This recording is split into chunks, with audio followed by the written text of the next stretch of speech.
we're back. Or I'm back. I know I haven't made many videos lately. I went on a trip to the Pacific Northwest. It was very nice. It was a lovely trip.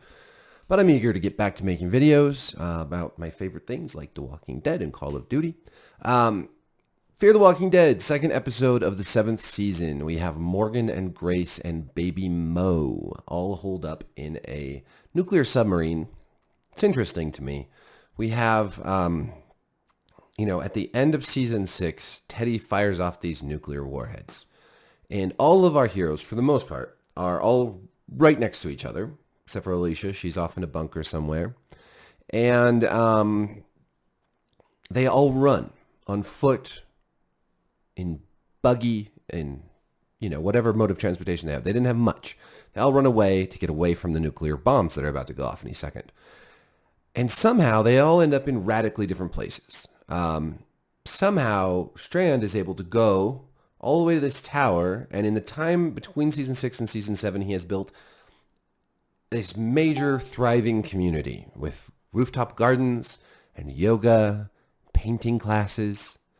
We saw it all last week. He has set up in the span of whatever amount of time. See, we don't know how long, and we don't really know the geography very well. We know that it's there. Everyone's in Texas. They were near the Gulf, but apparently Strand got far enough away to have his office building be unscathed by the nuclear fallout. Logistically, I have no clue how that happened because we don't know the geography, and now we also don't know the time. But in this period of time, which, judging by the baby, who's fairly young and is still fairly young, could only have been a few months tops. In this span of time, Strand has made a thriving settlement. Well, Morgan and Grace have hung out in the nuclear submarine with the baby, who they got off of the woman who died and hauled her baby all the way over to the submarine somehow. Didn't make any sense, whatever. You can never tell how old babies are supposed to be in TV or movies. They always show newborns that are clearly several weeks old. Judging by this baby's hair and size, and the fact that towards the end of the episode, she kind of crawls a little bit, I'd say, 6 or 7 months maybe. Assuming the baby was a couple months old already, we'd say a few months have passed. So somehow Strand has made this thriving settlement in just a few months, doing what Morgan never really could. Meanwhile, Morgan and Grace have just hung out in the freaking nuclear submarine. I don't know why. Why stay there? You have your suits and stuff, and just down the street is this office building. I mean, Strand couldn't have gotten that far, right? But they just stay there and go through their food and supplies without ever checking under the mats, where in the end of the episode they find a bunch of powdered milk. What a coincidence. Just what they need for the baby. But so there's a lot of baby crying in this episode, which absolutely drives me crazy. I mean, it is realistic. Babies do cry, but they don't. Morgan and Grace don't really know how to manage a baby for some reason. They do very little to actually shush the baby. You don't see them rocking the baby in their arms. As a parent, I have done all these things. I know how it works. Morgan was a parent. He would know how this works, I assume. They swaddle the baby, but very loosely. You don't swaddle a baby loosely. You swaddle a baby tight. The whole point of swaddling is to keep the baby, tight. It's comforting for the baby. Grace is totally absurd and just the worst character in this episode. Even after months with this baby, she's like, we can't have a family with this baby. What about my baby that died? Did it miscarry? It miscarried, right? Yeah. She still wants her miscarried baby, not this baby, which seems really horrible in a lot of ways, especially considering that we're in an apocalypse where there just aren't that many babies. I mean, her baby died and then they had a baby fall in their lap. That's pretty amazing, right? It's a miracle. But she's really whiny and sort of petulant this entire episode, and it's really obnoxious. And she just threatens to abandon Morgan and the baby because, she can't have this baby. No. She won't even sing to the baby. But she'll play music for it on her little radio with their endless batteries and other supplies. And that seems to calm the baby down. And I don't know about you, but if you've ever been around a crying baby, that won't stop crying, it won't eat, you change its diaper, doesn't matter, won't sleep, you do whatever you can to get that baby quiet. So if it takes singing, there's no emotionally broken place in your life that you'll be like, no, I won't sing to this baby. Not this baby. You're going to sing. If that calms the baby down, you're going to sing. Anyways, one thing leads to another. They end up, Morgan puts together this car where the air in the car somehow is as clean as in the nuclear submarine. I don't know how that works. And they're driving. They're going to drive away. They've gotten the baby its own little radiation-proof suit. They've got enough gas from the submarine, and they're going to go away to someplace safer. Finally, after months of just holding up in the submarine for no damn reason. But they're driving, and he puts in a tape, and at one point, some like goodbye message that she's recorded on it. Where are they recording these mixtapes at? I'm so confused.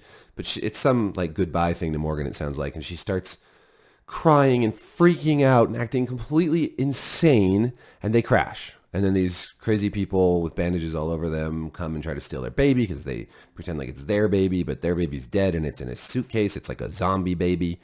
And they're crazy people, and the dad apparently killed the first baby because it wouldn't stop crying, and now this one won't stop crying, and yada, yada, yada. Okay, so that's the main conflict here, getting rid of these people and getting away from radioactive zombies. These people know about this Padre place, too, because somebody told them on the radio.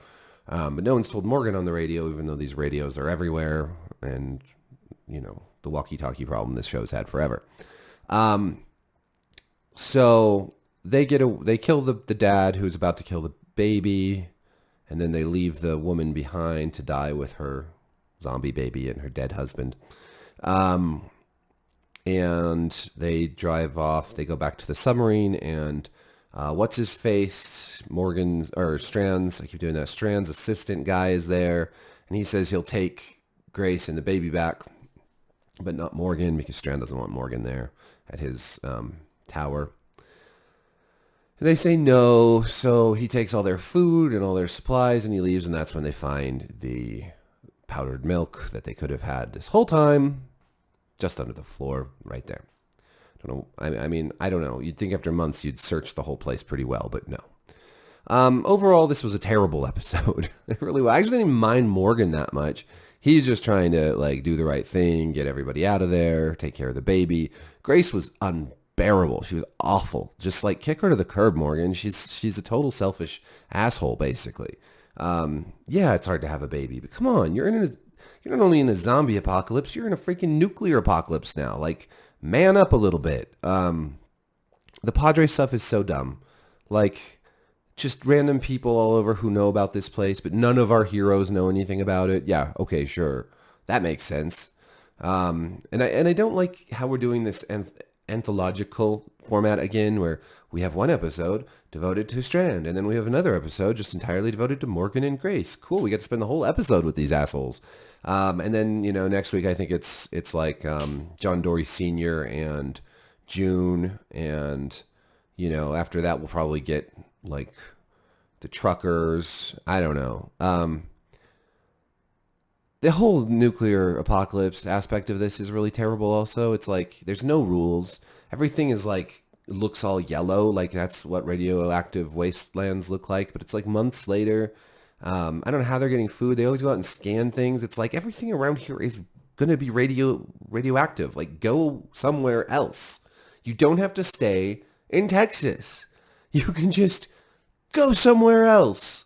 Wouldn't you do that if everywhere around you was hit by a nuclear bomb and you were alive and you knew that you had to go somewhere? Wouldn't you go somewhere? Like, yes, it would be hard on foot, but you know you can actually cover some distance over time. You've got these radioactive proof suits and stuff. Just go somewhere else. I don't know what else to say about this episode. It was not a very good episode. It was worse than last week's episode. That had some interesting stuff. It wasn't a very good episode, but at least it had some interesting, you know, I mean, the stuff between Strand and the guy he threw off the roof, that was kind of interesting. Strand is at least sort of mildly entertaining, certainly compared to Grace and Morgan. I just, at this point, like, Grace is ruined for me. She was just a terrible, terrible person throughout this whole episode. I mean, I get that it's hard to be in an apocalypse and whatnot, but at this point, all these people have been surviving for years, and you'd think they would just have enough sense and enough like know-how and enough grit and determination to just do the work. At this point, this far, you've survived this long, like do the freaking work. Like otherwise, what was the point of all of this? So I'm sure, they're going to keep dangling this Padre thing in every episode. And it's going to be just some settlement that somehow survived all this. And we're just going to stay in Texas with these gimmicky, ridiculous, ludicrous storylines.